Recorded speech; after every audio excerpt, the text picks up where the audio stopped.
Ya, baik. Selamat pagi, selamat siang, selamat sore, dan selamat malam rekan-rekan semua. Kembali lagi di Citizens Aware Channel bersama saya Hans Sinwa, ya, dan bersama rekan bicara saya Bang Herbas. Halo Bang. Halo Hans, Ya, selamat malam Bang.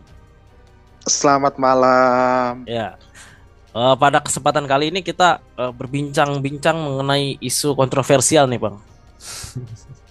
Apa tuh? Mengenai tudingan ijazah Jokowi dicetak di pasar Pramuka.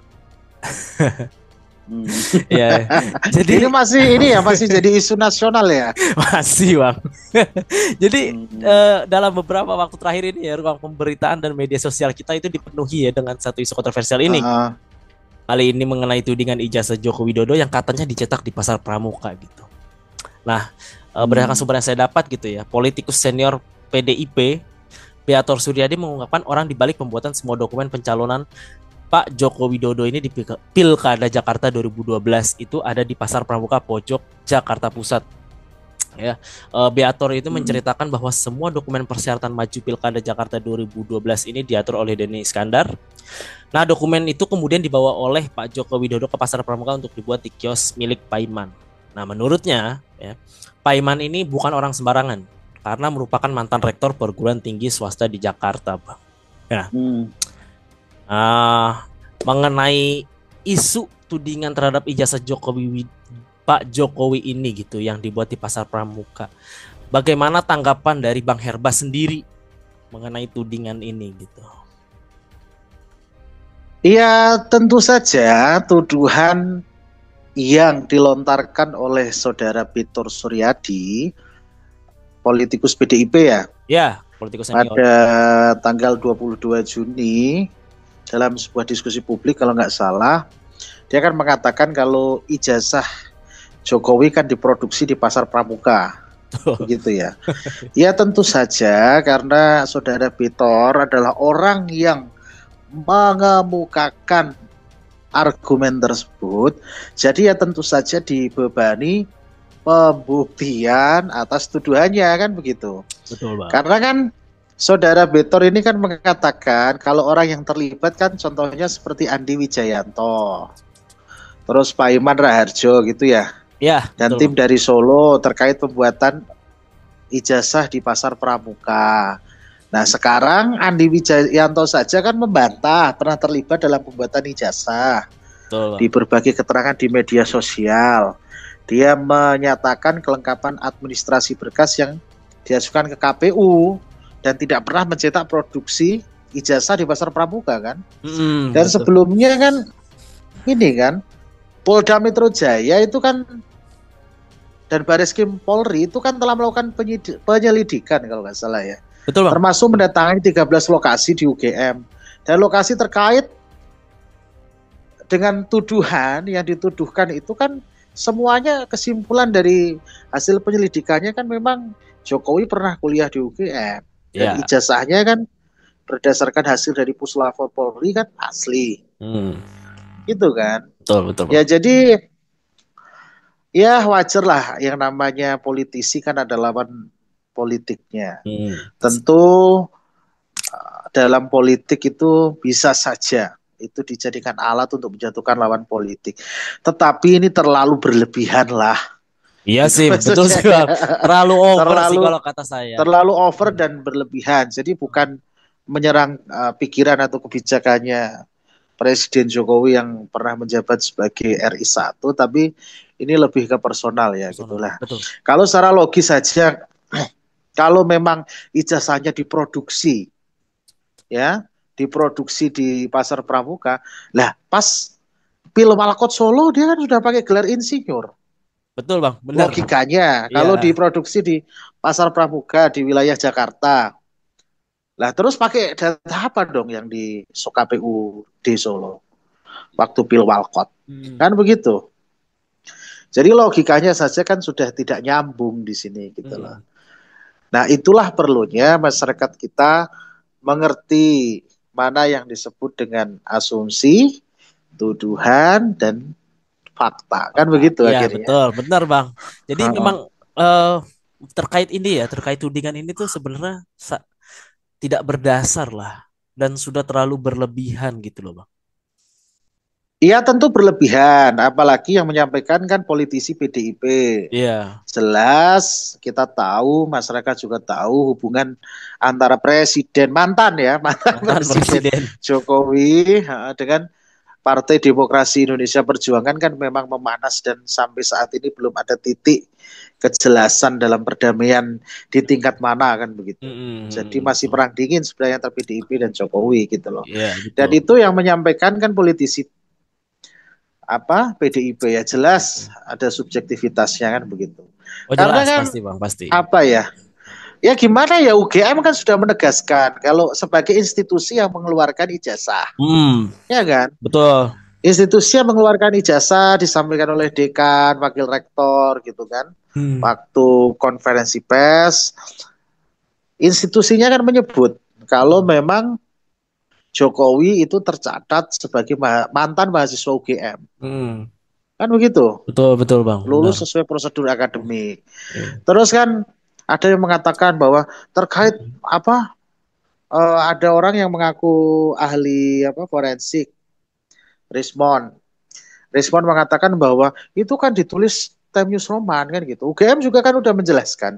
Kalau tahun 90-an itu menggunakan tahap diketik menggunakan mesin ketik kan dan itu sudah dipakai style seperti itu dan ada saksi kuliahnya, ada ijazah yang serupa, ada teman kuliahnya, ijazahnya juga sama kan begitu. Hmm. Terus lembaga Bareskrim Polri kan juga melakukan uji forensik kan pada bulan Mei kalau nggak salah itu Iya. kan. Terus membandingkan ijazah Jokowi dengan dokumen seangkatan terkait dengan kertas, tintanya, capnya, tanda tangannya. Nah itu kan hasilnya kan sama Iya, dan benar sama. identik gitu loh. Kan begitu. Jadi lulus memang pada tahun 85 kan Ah, begitu kan. Nah, jadi akhirnya perdebatan ini nggak substantif gitu loh. betul, benar Bang. Nggak substantif dan akhirnya ya apa? Ya tentu ini menjadi apa namanya bahan untuk membuli Jokowi, Hmm. hatersnya bahan Iya. haters untuk membuli Jokowi. Tetapi di sisi lain juga yang namanya ada haters pasti ada lovers kan begitu. Kalau Yes. dalam politik ya tentu saja mempertegas posisi Jokowi kalau Jokowi itu kredibel bagi para pecintanya, loversnya kan gitu. Tapi ya apa konsekuensi politiknya apa? Ya nama Jokowi akhirnya tercapture kamera terus walaupun dia sudah mantan presiden tetapi akhirnya publik masih tetap mengingat Jokowi karena media kan meng-up terus kan. Iya. Jadi tentu secara politik bagi lawannya, bagi lawan politik Jokowi dia mengira dengan isu ini Jokowi akan jatuh. Kan begitu. Hmm. Tetapi di sisi lain ini itu bisa menjadi senjata makan tuan pendesainya. Kenapa? Karena Jokowi tidak akan lepas dari pembahasan publik walaupun sudah menjadi mantan Presiden. presiden. Betul. Lazimnya kan secara teori kan mantan Hmm. presiden itu kan sudah tidak punya pengaruh lagi. Hmm. Tapi ini memang terjadi fenomena yang luar biasa. Mantan presiden yang sudah tidak menjabat itu daya tariknya, popularitasnya itu masih terjadi. Bagi lawan politik dan para elit yang berseberangan tidak sefaham gitu ya dengan Jokowi tentu ini menjadi alat yang efektif untuk menjatuhkan karakternya Hmm. kan begitu tapi kadang desainer daripada isu-isu ini lupa Hans kalau Jokowi itu punya alat yang tidak dimiliki politisi lain. Nah, Jokowi itu punya alat yang tidak dimiliki politisi lain. Hmm. Alatnya itu namanya apa? Kesabaran. Yes. Betul, betul sih Bang. Betul. Jadi ya itu kelebihan Jokowi itu kesabaran dihina Sabaran. sampai sehina-hinanya, tapi dia punya kesabaran Iya. untuk tetap mendengarkan gitu, walaupun mungkin telinganya juga bisa panas juga kan begitu kan. Hmm. Jadi saya kira ini justru bisa terjadi dua momentum. main serea daripada pembenci Jokowi ya, bagaimana karakter Jokowi jatuh, tapi justru dia akhirnya tetap mendapatkan panggung politik gitu ya, yang disebabkan oleh apa? Media-media yang mengcapture-nya, orang-orang yang mempertanyakan ijazahnya dia masih menjadi pembicaraan publik gitu loh. Nah, Betul. politisi itu akan redup ketika dia sudah tidak bisa dibicarakan di publik kan. Iya, bener Bang, bener. Tetapi ketika dia masih dibicarakan publik, hati-hati, berarti ada kekuatan besar yang ada dalam diri politisi tersebut. Yes, Kan bener. begitu, Betul. kan begitu.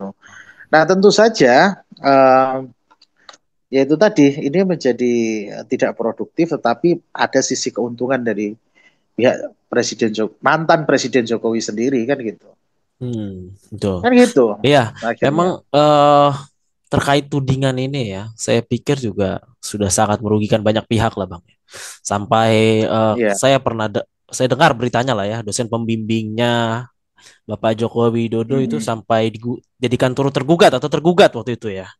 Itu saya pikir itu Betul. sangat merugikan lah, sudah merugikan banyak pihak. Bahkan yang terbaru institusinya saja Universitas Gajah Mada atau UGM itu pun dituntut ya, digugat saat beritanya.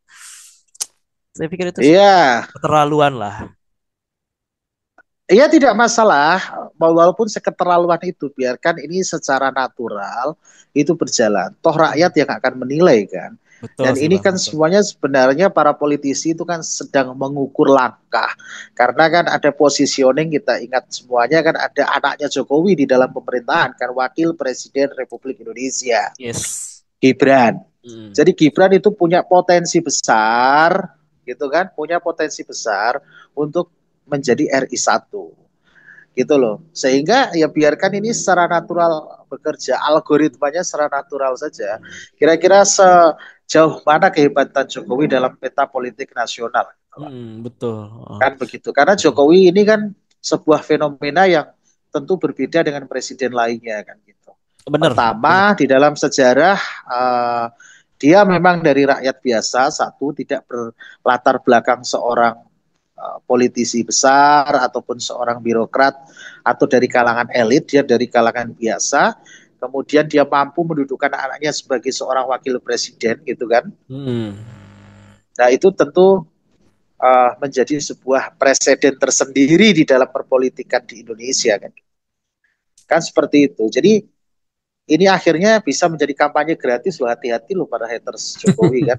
Ini menjadi kampanye gratis bagi Jokowi, justru namanya kan semakin populer kan gitu. Iya betul. Karena di-up terus oleh media ya. Uh, Iya karena di-up terus oleh media dan itu tidak produktif. Gitu. Iya. Akhirnya kan kita tahu bahwa secara teori harusnya kan presiden di akhir masa jabatannya dulu kan harusnya lame duck gitu. Hmm. Tapi berbeda dengan Jokowi dengan tingkat kepuasan 80% Sen. lebih ya kan. 80% lebih itu menjadi parameter bagaimana harapan ekspektasi publik kepada dia sebenarnya. Mm-mm. Kan gitu. Makanya Gibran itu sampai menjadi wapres. Kan begitu kan.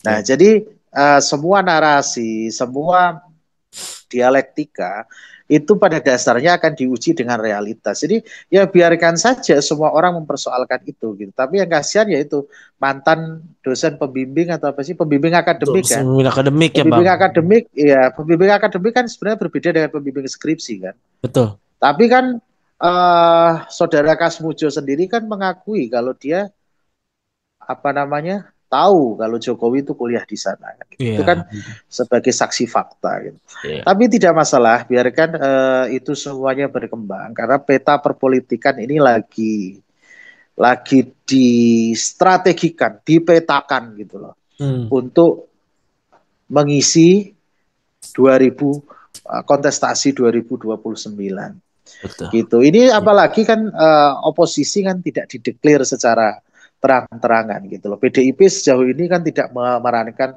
fungsinya sebagai oposisi, tetapi kita tentu mendukung dan kita berharap ada oposisi yang sehat gitu kan. Ya. Tidak semua partai politik itu menyatu dalam tubuh pemerintahan yang akhirnya menjadi gemuk dan tidak produktif. Gitu loh Hans. Betul. Jadi kita mengharapkan ada oposisi. Tapi PDIP kalau masih memerankan perannya seperti ini, saya kira 2029 akhirnya dia tidak dilirik oleh konstituen gitu loh. Mm-mm. Kan begitu. Karena oposisi juga rasanya masih hambar. Sekali mengkritik sangat personal sekali, menuding ijazah ini ya anggota Iya. partainya, Heeh. menuding eh, Pak Jokowi. ijazah Jokowi diproduksi di pasar pramuka gitu. Tentu ini akan menjadi bumerang bagi konstituen PDI Perjuangan sendiri kan. Iya, betul Bang.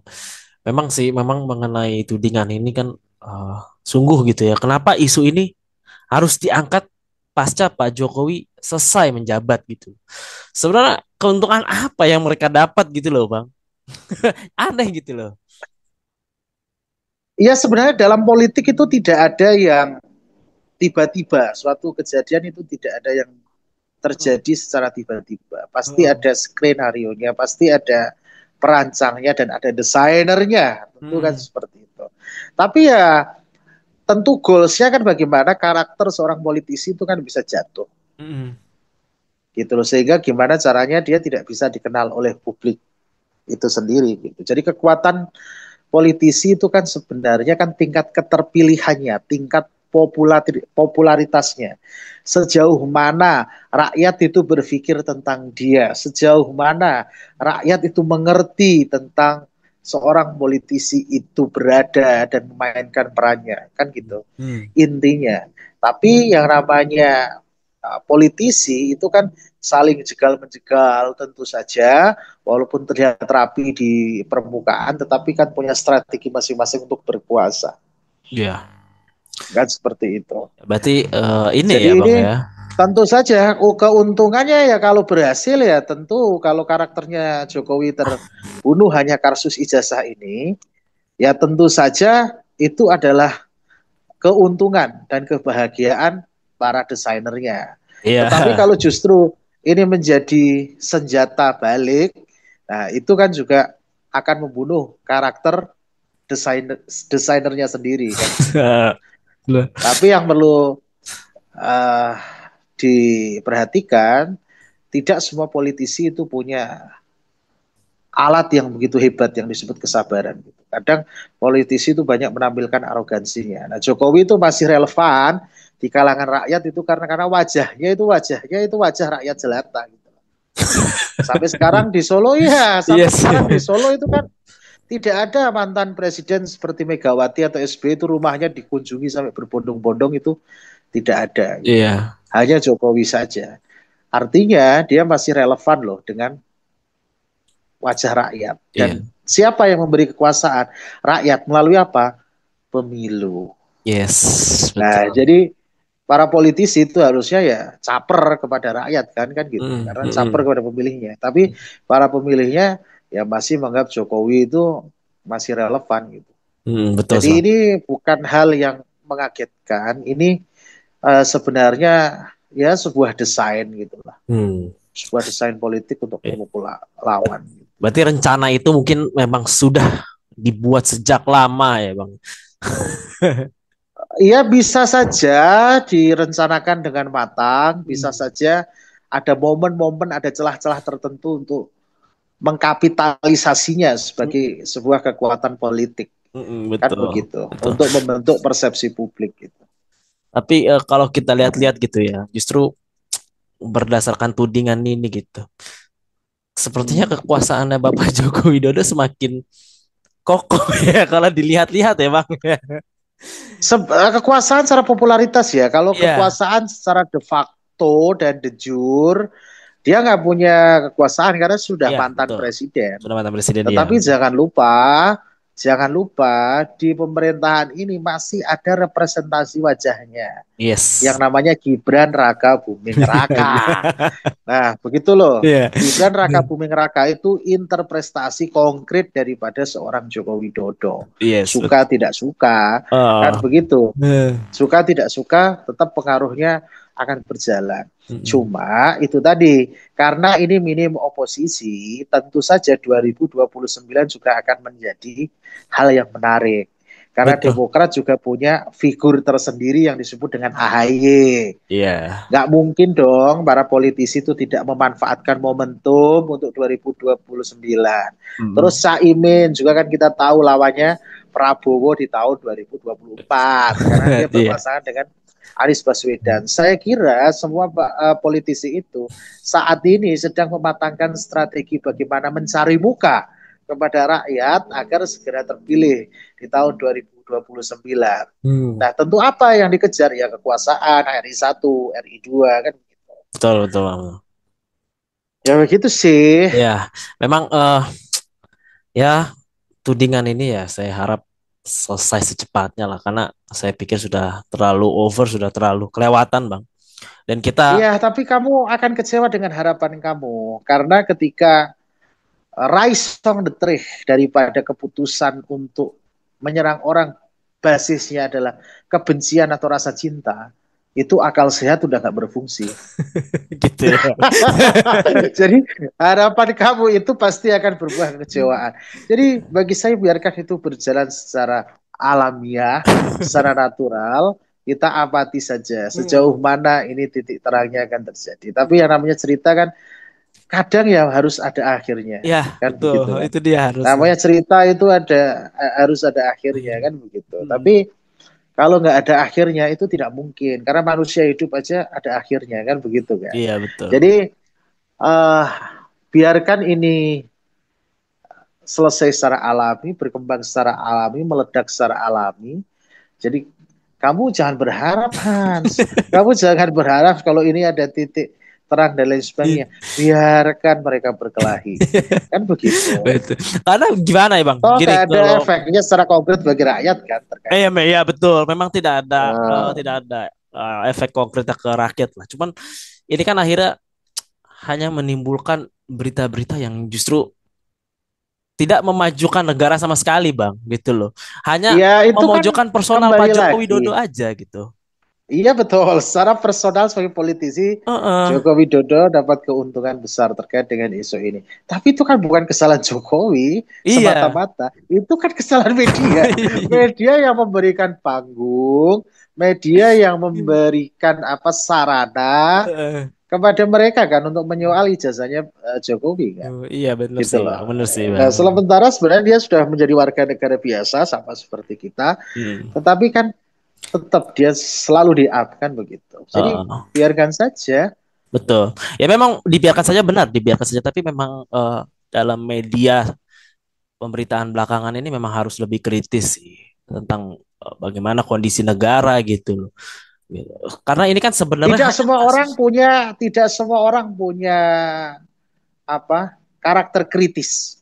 Nah, itu yang harus kita tahu bahwa tidak semua warga negara itu punya karakter kritis. Iya. Jadi memang banyak faktanya, memang banyak manusia hidup, tapi tidak semuanya mampu menggunakan akal sehatnya dengan baik.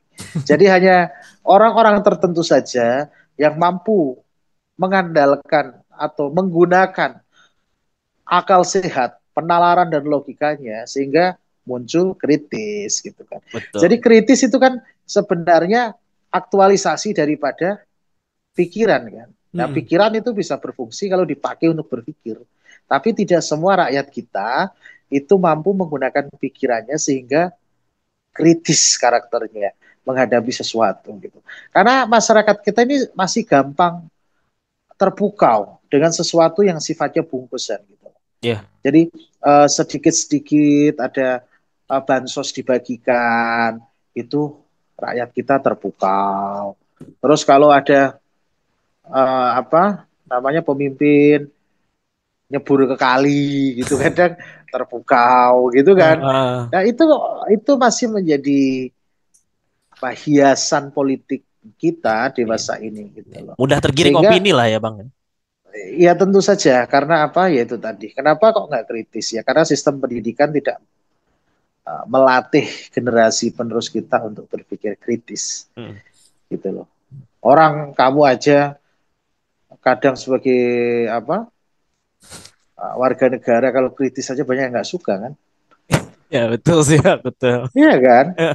Padahal kritik itu sebenarnya kan aktualisasi daripada pikiran dan itu sebenarnya kan biasa aja kan bagi kalangan orang berpikir. Iya. Tapi kalau bagi kalangan orang yang nggak bisa berpikir, hawanya sedikit-sedikit emosi aja kalau terjadi perbedaan pendapat, ya itu tentu menyakitkan dan penghinaan kan begitu.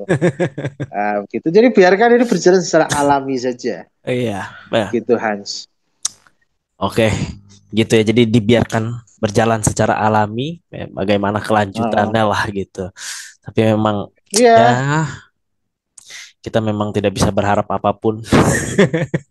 Pada iya, akhir. nggak perlu berharap apapun. Jadi mereka mau bertengkar di pengadilan ya silahkan aja. Toh Iya, ini tidak berimplikasi terhadap pelayanan kesehatan masyarakat, tidak iya benar berimplikasi terhadap benar. kesejahteraan masyarakat. Saya sih yang penting itu sih, Hmm. gitu loh. Kalau kita memikirkan kebutuhan para elit, ya kebutuhan mereka belum tentu sejalan dengan kebutuhan masyarakat yang ada di Yes, bawah kan. yes, benar. Jadi ya biarkan saja dan masyarakat ya tetap harus punya daya kritis dan objektif melihat kasus. Tapi itu juga ekspektasi yang tentu tidak bisa menjadi ukuran. Karena apa? Ya masyarakat kita faktanya belum mampu sepenuhnya menggunakan pikirannya Tuh. untuk mengkritisi sebuah kebijakan, sebuah bungkus, sebuah fenomena politik kan begitu. Betul bang, benar sih. Gitu. Itu realitas Makanya kita sosialnya lah buat ya. channel ini kan begitu kan, Iya benar, benar. supaya orang itu nonton sadar haknya, sadar kewajibannya kan begitu. Benar.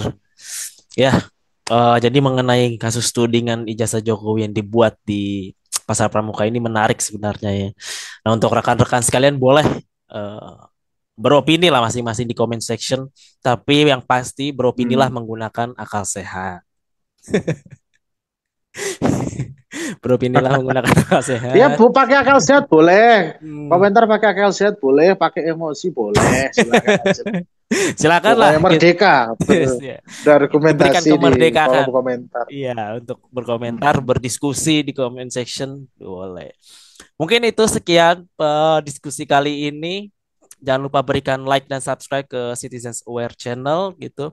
Terima kasih juga kepada rekan-rekan sekalian yang sudah mengklik video ini. Kita berjumpa lagi di kesempatan selanjutnya. Terima kasih. Selamat pagi, selamat siang, selamat sore, dan selamat malam rekan-rekan semua. Terima kasih. Terima kasih Bang Her, Bas. Yo, Yo. thank you.